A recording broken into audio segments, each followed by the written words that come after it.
Hi, my name is Magda Pechenya, and I want to talk a little bit about why management is such a fraught, stressful activity, especially for high achievers.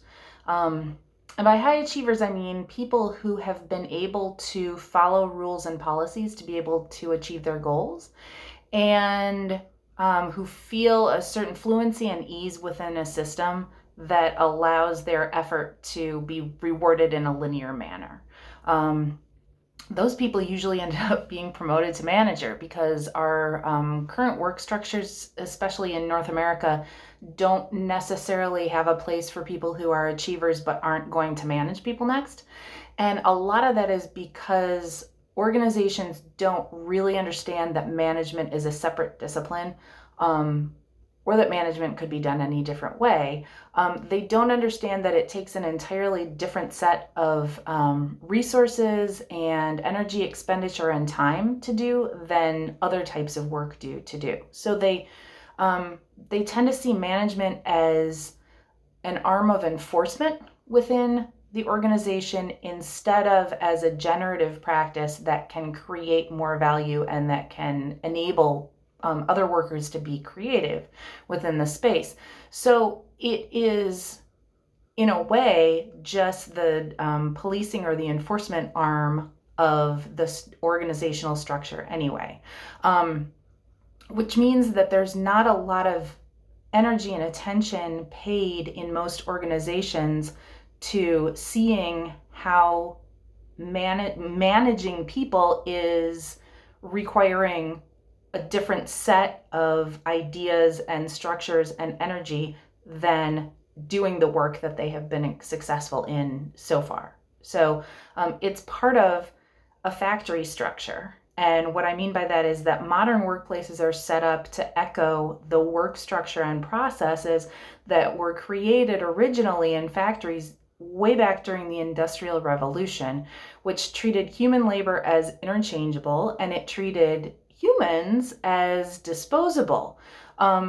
They were just seen as different stations doing different single actions on an assembly line, and not as humans had been seen in doing work before, right? Like a farmer saw the crops through from the beginning of the year to the end of the year and then the next cycle. Merchants were having to figure out how to sell to other people and how to get things from one place to another. But once you started reducing a human being to doing one action, you've suddenly alienated people from their actual labor and from their work. And you have required that they stop considering and contemplating and really identifying with what they're doing at work. It's not just that they can turn off their brains while they're working, it's that they're required to turn off their brains while they're working. So they're alienated from themselves, and they're also alienated from the work that they're doing.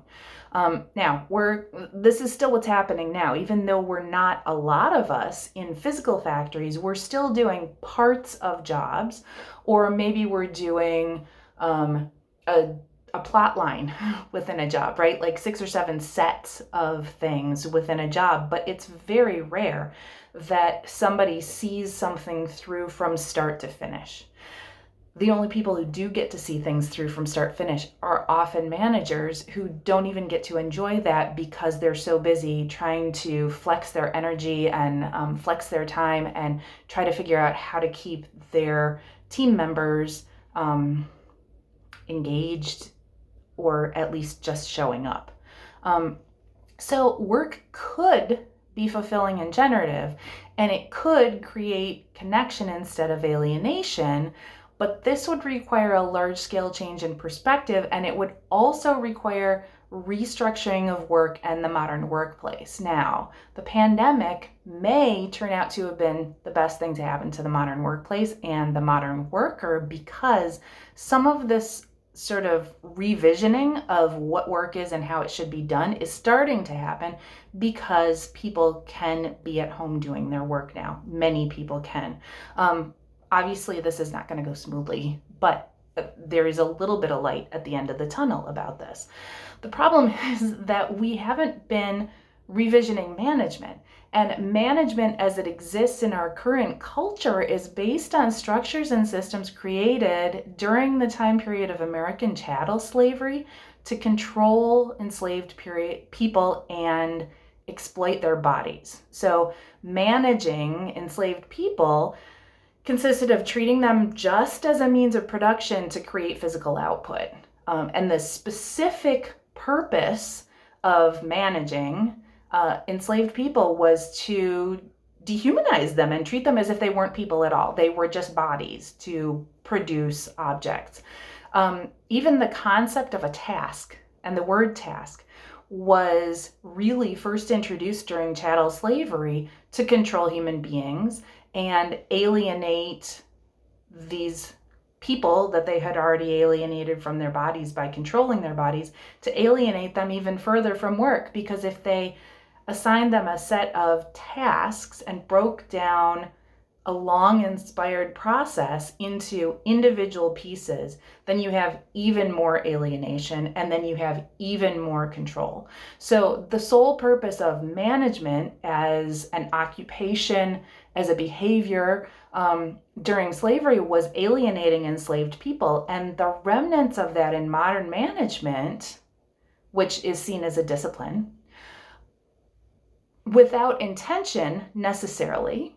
Sometimes there is intention, but many times there's not. If you're watching this video, I'm positive that it's not your intention to alienate workers from themselves, but that's what ends up happening, because we're still thinking in terms of the structures that were created during chattel slavery.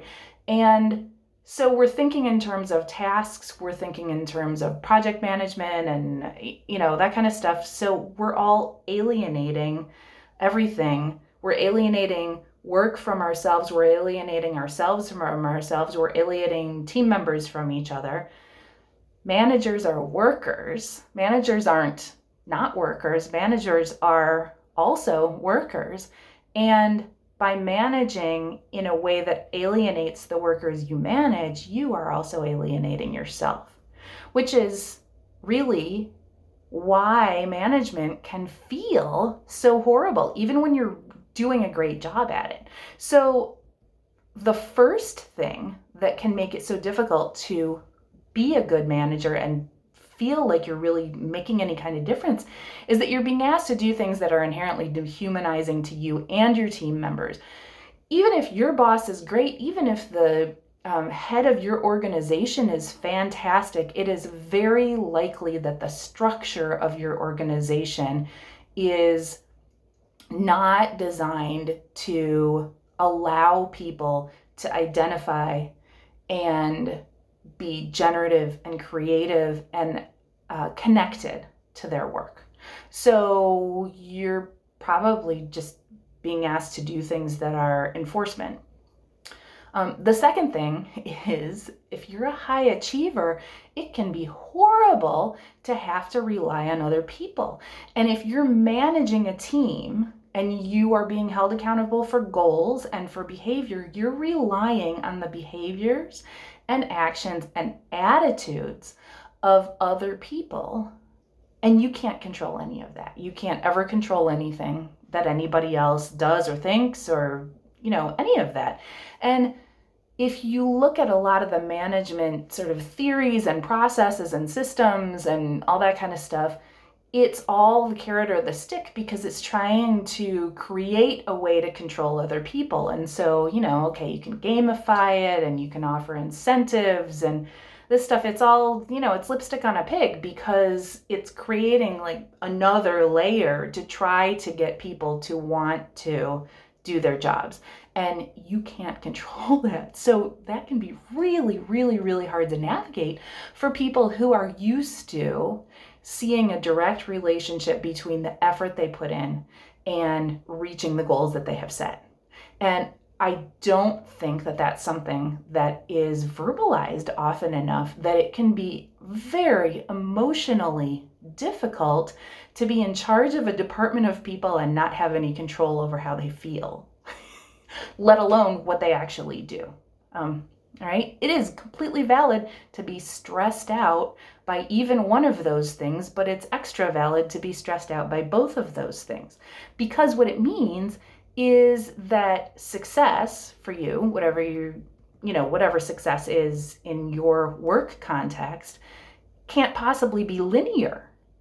So that means your effort doesn't correlate to success, and that success may not be personally satisfying because it might feel vaguely unethical to you. You may be lucky enough to work in an organization where most of the goals and values are aligned and the enforcement is mostly benign. But if you're not, you can kind of feel like you're doing things that are unethical and are required to do those things to succeed and to give your department success. So managing other people to goals can feel like an impossible task to begin with, especially if your organization makes transparency difficult. If you have an organization that keeps things very hidden, it can be extra difficult to have even any kind of influence on other people's behavior. And even reaching those goals doesn't create the kind of satisfaction that maybe being an individual contributor did for you before, because as an individual contributor, it's a much more linear effort to success. That's all scrambled as a manager. So you just may not feel satisfaction with it. So you are unable to change the structure and legacy systems of your organization, but you can change the way you frame your role as a manager, and you can also reframe your desired outcomes with and by your team. Okay, so instead of focusing on enforcement and on measuring of tasks and on creating false structures to control behavior, which all creates alienation, you can focus on how to reconnect your workers that you manage to the work they're doing by protecting them while they work, giving them a safe space to work, both physically and emotionally, and from external forces, whether those are internal external forces or actual external forces. And also removing the barriers that your workers have to their engagement and their satisfaction with their work. So essentially, you are trying to allow them to reconnect to the work that they are doing by removing the things that are going to alienate them and disconnect them. Now, in order to protect your team members, you have to know what threats and barriers they're experiencing, along with what success they're creating inside their jobs. When you know those things, you have a plan of action to allow them to connect and engage without creating false motivational structures and without intensifying alienation. Now, how do you do it? Well, here's where I come in. I created a process called the Tillmore process. It's a very, almost comically, ridiculously simple weekly process you do with your team that gives you the information about the threats and barriers and successes that your team members are feeling, and you get them from your individual team members so that you know what each person is facing, but you're also able to look at them all together every week and be like, wow, this is happening to everybody on my team, right? So that you can manage them in a way that connects them instead of a way that alienates them and you, because now you know what are the barriers that you need to remove. And if you can't remove those barriers, you can communicate that to your team members so that they know that you are protecting them to your best effort. Or maybe you can empower them to protect themselves. It opens up a feedback loop that creates success in your relationship with individual team members, and it also creates success in your relationship with the team as a whole and team members with each other. It reduces competition and increases cooperation. And it also increases confidence in individual members because of this feedback loop, that they know that you are taking them seriously as a human being and would like them to be working to their best calling and creating value for themselves by working, and also in the work that they do. So that's what the Tillmore process is. So if you are enrolled in the training, you will be learning that when you come to the training. So I'll be excited to talk to you.